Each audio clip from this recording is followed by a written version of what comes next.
Si vous regardez ces images, c'est que vous êtes certainement en pause cigare. Et vous avez bien raison.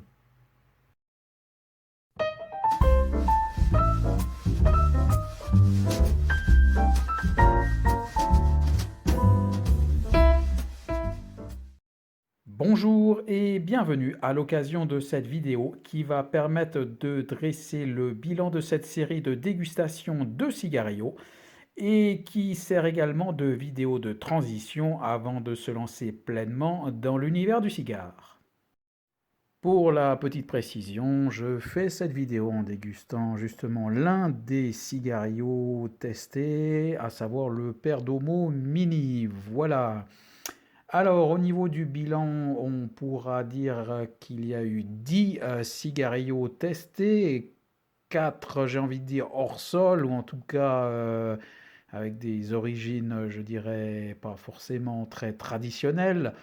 Avec le Danman, le Backwoods, le E. Nobel et le J. Cortés, on reste principalement en Europe, en Allemagne, aux États-Unis, en Belgique, au Danemark. Et puis on a 6 autres cigarillos, 2 de République dominicaine, 2 du Nicaragua et 2 de Cuba, donc des tiroirs bien connus des amateurs de cigares. À noter que ces achats ont été faits de manière complètement aléatoire et il n'y avait eu aucun calcul lors de l'achat de ces cigares. Alors bien évidemment, certains pourront regretter certaines marques qui n'y sont pas. Encore une fois, c'est un petit peu le hasard qui a voulu que ça soit cette sélection qui soit faite et sur laquelle je vais m'arrêter.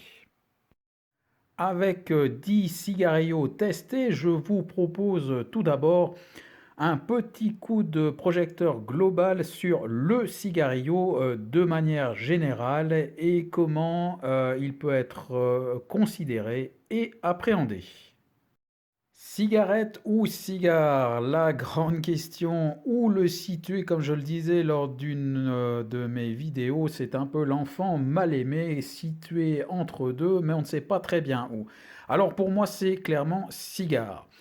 En effet, à part l'apparence physique au niveau des dimensions d'une cigarette, c'est bien la seule chose qui le rapproche de celle-ci. Pour le reste, pour moi, c'est vraiment un cigare, c'est un petit cigare, c'est-à-dire avec une petite complexité, voire pas du tout, on va dire, car c'est assez linéaire, mais enfin au niveau de l'aromatique, du goût, de la manière de le fumer, puisque ça se fume, ça s'allume comme un cigare, clairement, pour moi, le cigarillo se rapproche beaucoup plus du cigare et on peut également le voir au niveau des fabricants où pratiquement tous les grands fabricants de cigares premium font également des cigarillos. Donc, encore une fois, pour moi, c'est clairement cigare. Et je rajouterais cet avis tout à fait personnel qui n'engage que moi, à savoir que certains y verront dans le cigarillo un moyen de fumer lorsqu'on n'a pas beaucoup de temps ou de fumer rapidement. Or, pour moi, cette expression est véritablement un oxymore dans le sens où fumer et rapidement sont absolument incompatibles. Fumer devrait toujours prendre le temps nécessaire et à choisir entre fumer rapidement et fumer pas du tout. Pour moi, le choix est très clair. Je préfère m'abstenir et prendre vraiment le temps et choisir le moment où je déciderai de fumer à ma guise sans avoir un œil sur la montre. Alors, la réponse va être forcément nuancée, car si vous êtes une personne qui n'avait aucun point de repère, vous êtes un débutant qui démarrait vraiment de 0-0, et si vous n'avez pas l'occasion d'être conseillé, ça va forcément être la loterie, que vous vous dirigiez vers un cigario ou un cigare. Vous avez une chance ou un risque, c'est selon sur deux, de tomber sur un mauvais ou un bon cigare ou cigario. Et là, évidemment, l'expérience va être forcément influencée dans un sens ou dans l'autre. Le mieux serait vraiment de se rendre non pas dans un kiosque à journaux, mais vraiment une civette où là on pourra vous conseiller un cigare ou un cigario. Là, ça va encore peut-être dépendre de vos attirances.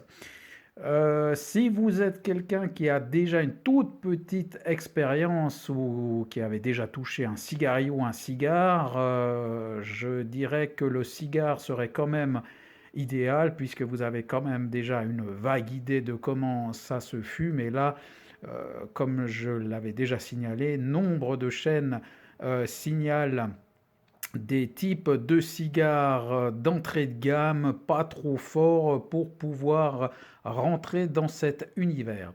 En revanche, si vous avez absolument jamais fumé ni de cigare ni de cigarillo, si vous avez jamais fumé du tout ou que vous êtes simplement cantonné à la cigarette et rien de plus, j'aurais presque envie de dire que le cigario n'est pas si mal. Évidemment, là, il faudrait se faire conseiller. Typiquement, pour quelqu'un qui n'aurait absolument jamais fumé de sa vie, le Perdomo Mini que j'ai actuellement dans les mains serait par exemple idéal car il est très très léger et peut déjà donner une vague idée à quoi peut ressembler l'expérience du cigare. Donc c'est un peu une réponse de Normand, il n'y a évidemment pas de réponse toute faite dans ce domaine, ça dépend où vous en êtes par rapport à votre parcours.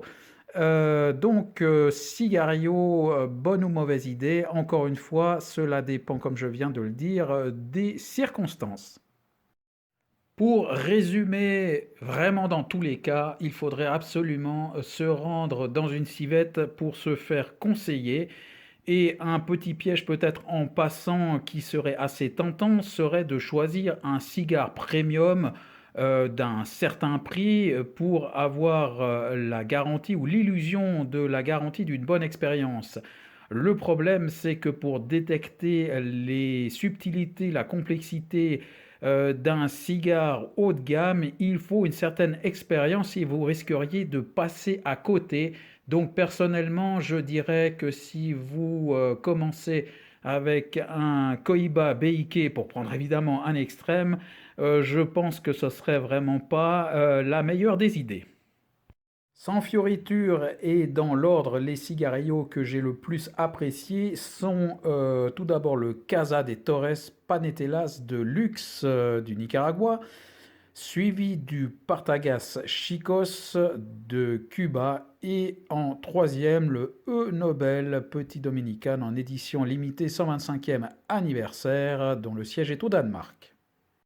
Alors, un petit commentaire sur ce classement. Le Casa de Torres vient en premier à ma préférence pour son côté passe-partout relativement léger qui peut se fumer à tout moment de la journée et vraiment très très plaisant avec quand même une petite puissance qui était intéressante. Et en deuxième, alors le Partagas Chicos qui n'est pas à mettre dans les mains d'un débutant, un effet vraiment rassasiant car puissant, comme je l'avais signalé lors de la dégustation, c'est peut-être le cigarillo qui se rapproche le plus du cigare, mais je dirais un cigarillo vraiment pleinement complet, assez riche, donc qui va en deuxième, car là, c'est vrai que c'est pas un cigarillo que l'on pourrait fumer tôt dans la matinée, je dirais, en tout cas à éviter. Et en troisième, le E Nobel Petit Dominicain, donc l'édition limitée, 125e anniversaire, pour son côté aussi passe-partout, relativement léger, qui m'avait bien plu. Pour être tout à fait complet, je dois signaler que ces trois cigarios étaient suivis d'assez près de deux autres modèles, à savoir le Perdomo Mini, qui est assez léger, peut-être le plus léger, très agréable, mais qui ressemblait vraiment trop au Casa de Torres ou au E-Nobel. En tout cas, par rapport au Casa de Nobes, le Perdomo, je dirais, a un peu moins de caractère quand même. Et puis le dernier cigario qui m'avait fait un petit peu hésiter, c'est le Romeo et Julieta que j'ai volontairement écarté car je lui avais trouvé à la longue un côté vraiment beaucoup trop linéaire, voire même un petit peu ennuyeux. Certains l'auront peut-être noté, les grands absents sont les cigarios de République dominicaine, autant le Santa Damiana et encore pire le Leon Jiménez n'ont pas eu mes faveurs. Très franchement, Le plus mauvais de la sélection a certainement été le Léon Jiménez, donc la République dominicaine, réputée pour ses cigares légers. Là, en l'occurrence, ça a été une grosse déception et les grands absents, puisqu'on trouve les cigarillos du Nicaragua et de Cuba en bonne place. Par contre, la République dominicaine, en tout cas sur cette sélection, a été franchement mauvaise. Alors, encore une fois, il est certain que si on avait choisi un Davidoff ou un cigarillo de Avo, certainement qu'il en aurait été autrement, mais en tout cas, ces deux marques sont clairement à éviter. Alors, encore une fois, il s'agissait d'une sélection complètement aléatoire et je peux comprendre que certains vont regretter l'absence de certaines marques comme Davidoff, Cohiba, les Trinidad Short qui semble-t-il ont assez bonne réputation également, ou alors d'autres, mais voilà, une sélection de 10 cigarios me paraissait déjà assez suffisant et je ne voulais pas trop prolonger sur cette série, j'y reviendrai un peu plus tard dans le bilan personnel. Pour être très franc, je me languissais de terminer cette série que j'ai voulu un petit peu ambitieuse. Au départ, je pensais ne déguster que 3 ou 4 cigarios et puis finalement, je me suis décidé à faire une vidéo sur les 10 cigarios que je possède. Alors, aucun regret, cela me permet d'avoir un point de vue, je dirais, d'autant plus complet, mais ce que je peux dire, c'est que finalement, sur cette série de 10 cigarios, globalement, c'est assez monotone. De manière générale, on peut dire que le cigarillo, et cela ne va pas étonner les vrais amateurs de cigares, le cigarillo est quelque chose de linéaire, de très peu complexe, donc un petit peu monotone. On reste quasiment toujours sur les mêmes saveurs avec extrêmement peu d'évolution, voire pas du tout.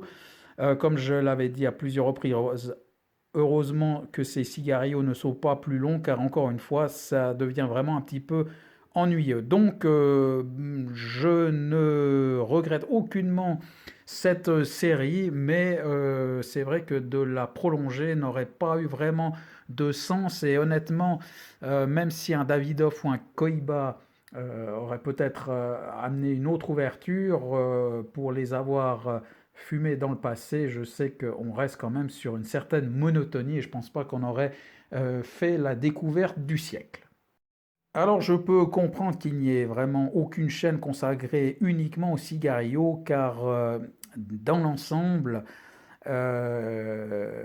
cela reste quand même très très linéaire et très peu complexe, comme je l'ai déjà répété à plusieurs reprises. Donc c'est toujours quand même intéressant de faire l'expérience. Je crois que la plupart des amateurs de cigares passe quand même par le cigarillo. C'est presque un passage un peu obligé pour voir quand même à quoi ça ressemble, mais on a quand même la sensation d'avoir vite fait le tour et pour en avoir donc dégusté 10, il y en a qui sont franchement mauvais, d'autres un peu meilleurs, mais on a vraiment, ou en tout cas j'avais déjà l'impression d'avoir fait le tour au bout du 6 ou septième cigarillo, même si je dois dire que je ne regrette pas le dernier, le Partagas, qui, comme je le disais, se rapprochait peut-être le plus d'un véritable cigare. Mais enfin, dans l'ensemble, vraiment, on ne passe pas à côté de grand chose.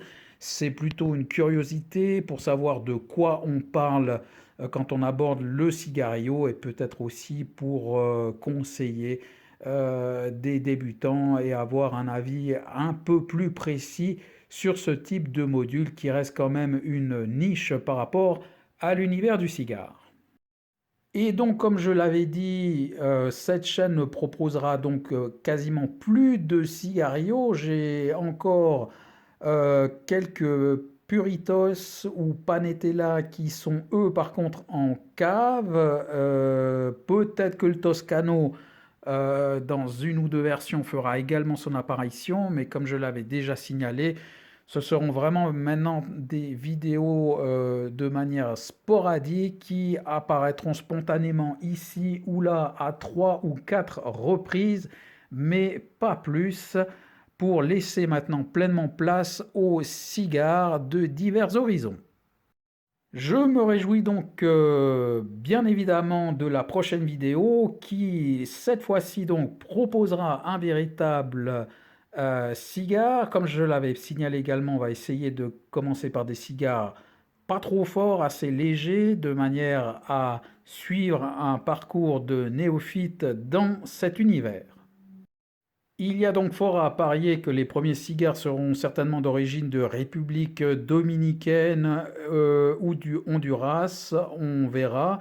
Et puis, nouveauté, lors de ces dégustations, ce qui n'a pas été appliqué pour les cigarios, encore une fois, car je dirais un petit peu trop linéaire, vous découvrirez cette fois systématiquement une fiche de dégustation relativement complète qui décrira également l'expérience du cigare testé. Nous arrivons donc au terme de cette toute dernière vidéo qui clôt le chapitre Cigario, tout en vous souhaitant de bien vous porter et je vous dis à bientôt.